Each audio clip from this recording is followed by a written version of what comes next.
In Forza 1, we had interest in Bugatti, and in Forza Motorsport 2, we approached Bugatti again.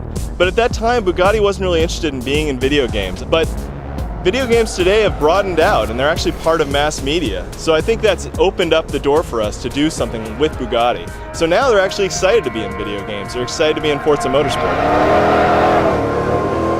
Design identifies the cars that we want to build based on how desirable they are.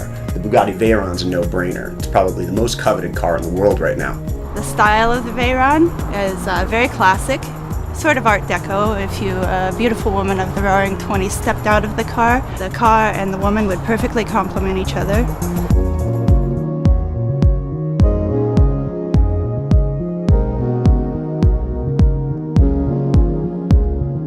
The Bugatti Veyron, it's a technological masterpiece, not so much in that it made 1,000 horsepower, because that's really not that difficult to do with an 8-liter engine, but more in the sense that it's drivable as 1,000 horsepower cars. An automatic gearbox that can take a 4,400 pound car and 987 horsepower and put it to the ground with all-wheel drive and not blow up, and it's got to do that for 120,000 miles. And it's not even just like the power or anything, it's the scale. This is a 1,000 horsepower 16-cylinder 4-turbo motor that's smaller than a big block Chevy, and the Veyron itself is 5 inches shorter than the current market Jetta. It's not even a big car. To have such a beautiful design and be able to hit 250 without just frisbeeing off the road it's just incredible.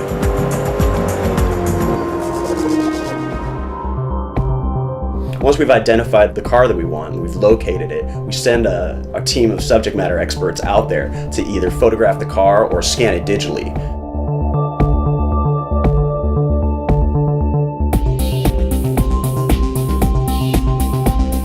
This is, in some ways, the most exciting job on the team because you get to put your hands directly on the metal of cars that most people will never see in person.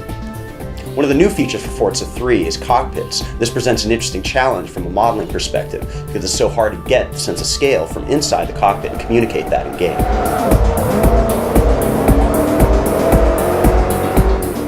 Laser scanning is an important part of that. It means we get the scale perfectly for the steering wheel, the gauges, even things that you're never going to notice in the game, like the door locks, the buttons on the radio. We have another special pass that we have to do just to make sure that all the gauges are working correctly. We have to calibrate each one to make sure that the car revs up to the top RPM that it should, that its top speed is the real one on the car. There's a lot of work done into that.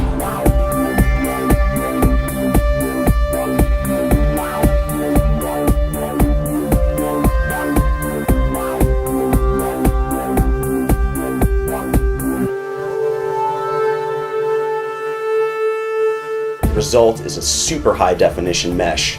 For Forza 3, we've completely revamped the graphics engine. We're pushing 10 times as many polygons as we have on any previous version. It manifests itself by what you see in the game. The beautiful lines of curvature, the detail, and the lights and lenses.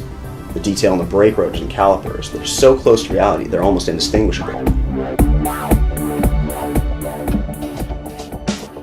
What you see in game is what we saw on site as we photographed and scanned the car.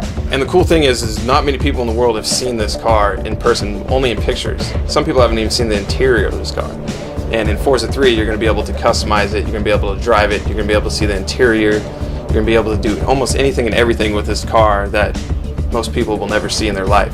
Everybody's psyched about having that car in our game. It's one of the most advanced cars in the world right now. It's something out of this world pretty much. It's amazing.